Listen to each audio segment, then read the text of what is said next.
Hi! So some of you might remember, I'm actually a huge Pokémon fan, and I actually used to stream Nuzlocke on Twitch like a million years ago. Needless to say, I'm also an avid viewer of the many Pokemon video essays that are out there. I'm the type of girl that falls asleep to 100 useless Pokemon facts. So in the spirit of my channel being basically about whatever I feel like, let's do a Pokemon video.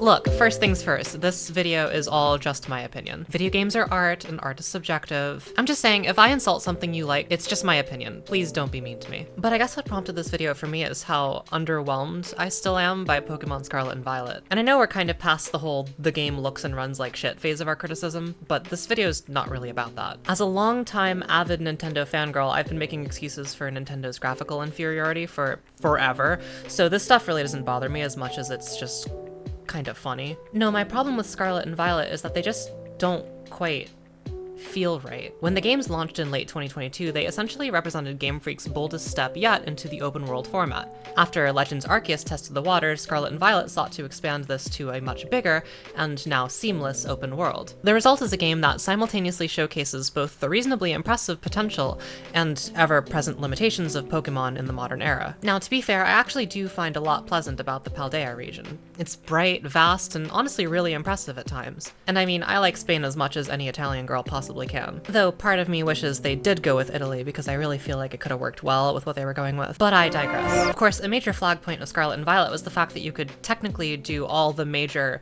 boss fights, for lack of a better term, in whichever order you want. There's no mandatory order for any of the gyms, Team Star bosses, or Titan fights. Except there clearly was an intended order for all of these things. And I mean, I get that it's probably too much to ask for them to have scaled the levels and teams based on what the player has completed already, but it kind of defeats the whole purpose of you can do whatever you want if the game is built with a default order in mind. And to be clear, I think having an order is fine. I feel that in previous generations it allowed for you to really feel like you were more a part of the story, and the Pokemon that you chose to catch and take with you was your part of the journey. But in Scarlet and Violet, I feel like this lack of required order was more of an excuse to ham-fist 3 lackluster storylines into a discombobulated adventure. And again, there are parts of this game that I really like. I don't want to give the impression that I hate modern Pokemon or only have complaints. No, I genuinely adore the Pokemon franchise and probably always will, no matter how much they continue to hurt us. But I don't know, the games just felt kinda hollow to me a lot of the time, and that's a dangerous feeling to get from an open world game.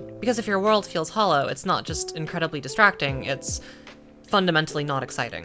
I get this odd, slightly empty feeling in a couple locations, but this giant wasteland cliff where Kalos is supposed to be legitimately instills a sense of fear I cannot even begin to explain. And this is a side note, but I tried really hard to get some good footage of the scenery I actually really like from the game, but it just wouldn't stop glitching. But every modern Pokemon game has to have a gimmick now too, right? And honestly, I just have a really hard time caring about Terastallization. And I mean, yeah, they look fine, but they're just, I don't know, not that appealing to me. I think a big part of that was that the gameplay implementation in the story was just not that great either. It never quite sat right with me that the gym leader's ace is just straight up not related to the gym's type whatsoever, and then it terastallizes into the gym's type. Like, doesn't that just kind of seem backwards? I think it would have been really clever if the gym leader's aces were the gym type originally, but they terastallized into something that maybe resists a common weakness of the gym. You know, something to make you think and plan for more than 3 seconds. It just feels like the gym leaders are actively showcasing how not to use Terastallization, which feels a little counterproductive to getting the player base excited to use it. And I understand this mechanic adds a lot to the competitive scene, and that's great and all, but like, I'm a girl, okay? I don't do that shit. That said, I do like it a bit more than What If Pokemon Bigger, but I still ultimately think of Terastallization as more proof that Game Freak had an amazing first gimmick with Mega Evolution, and have been struggling to match that ever since. But just to be positive for a sec, I do want to pay respect to the fact that, like every new region, there were some really banger designs in this one. Shouts out to Smoliv, obviously. I'm sorry for being mean to your home. But altogether, Pokemon Scarlet and Violet showed that an open-world Pokemon game definitely could work, but it still nonetheless proved how far Game Freak has to go before it can fully realize that vision. Because like I said, I definitely had fun playing these games. I wouldn't have finished both versions if I didn't. There are fleeting glimpses of that Pokemon game feel. I just can't ignore this weird vibe. But hang on, playing through Scarlet and Violet definitely elicited a feeling like something was a bit off, but it wasn't an unfamiliar feeling.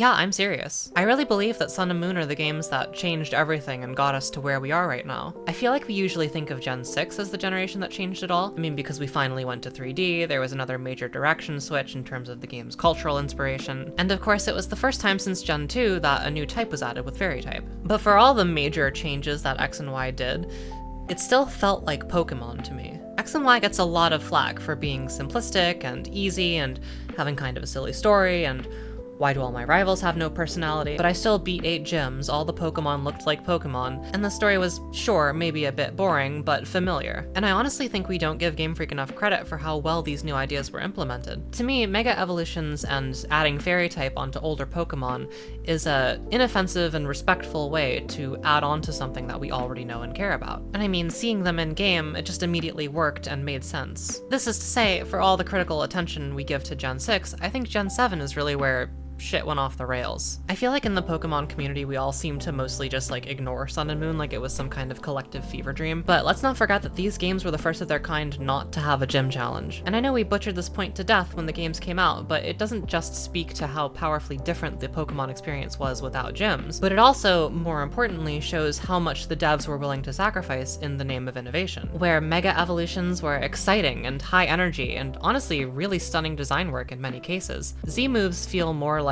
a requirement that I have to get through than something I'm excited to use in battle. And of course, the mega cutscenes definitely got old after a while, but they have nothing on how insanely tedious it was to get through a Z move animation.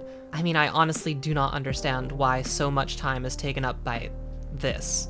And don't even get me started on Ultra Beasts. I swear I'm not generally someone to be overly harsh on Pokemon designs. I'm proudly an avid defender of some of the more controversial Pokemon designs, especially some of the more infamous Gen 5 designs, for instance, because like, I'm sorry, but if you have a problem with ice cream with eyes and trash with eyes, you should probably also have a problem with bird and rat and moist grimace over here. And again, this is just to prove a point because honestly, I don't have any major issues with any Pokemon design. Except for you. Why do you exist? But you can't honestly tell me that this isn't the most insane gang of freaks you've ever seen in a Pokemon game. My point is, Gen 6 pushed the envelope, but Gen 7 kinda tore it to pieces. And again, I have to be clear, I don't broadly hate or even dislike Gen 7 games or any of the main series games for that matter. But if I'm comparing my overall enjoyment between generations that feel like Pokemon games and the generations that go balls to the wall insane, I think I just prefer the classic experience. And I mean, I guess the point of this video is that I'm just left wondering if Game Freak is ever gonna get past its post-Gen 6 funk. And I'm not gonna try to revolutionize a message that's been done better 100 times by other video essays. But I think everything I said contributes to the vocal portion of Pokemon fans who feel like Pokemon just hasn't been the same since 2D. Game Freak pushing the envelope in X and Y definitely was a crossing the Rubicon of sorts, but their apparent refusal to look back and revisit what made earlier generations so impactful is, I think, coming at the expense of that classic Pokemon feel that made those older games so special. And at the same time, of course, I'm not exactly a brilliant game designer, and it's just as valid to suggest that if Game Freak didn't force itself to innovate, we'd probably all be complaining about how everything is the same instead of complaining about how everything is different. Needless to say, all this is speculation, and what could have been is anyone's guess, really. We'll just have to see where Game Freak goes from here. I'll of course echo the general feedback that Legend ZA looks pretty promising, so I'm really hoping that project pans out well. But nevertheless, I will of course continue to play every future Pokemon game until Game Freak actually loses their minds and gives us like, I don't know, a pay-to-win live service MOBA or something. Oh. Jokes aside, please understand that I love Pokemon, and everything I'm saying in this video is just some tough but loving thoughts from a longtime fan. If you for some reason enjoyed this video, consider leaving a like and subscribe if that's something that appeals to you. Honestly, I have no idea what I'll do next on this channel, but I don't know, I feel like that's part of the fun.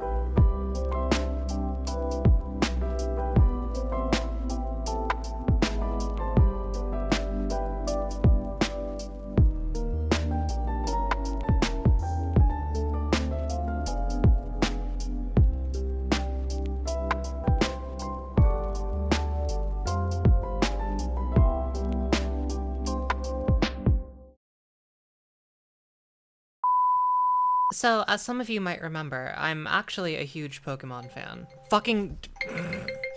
The first line? Okay. No, it's good though. No, I'm doing great, actually. How about you? Why did this just randomly refresh? I'm gonna lose it. Maybe. Stay tuned.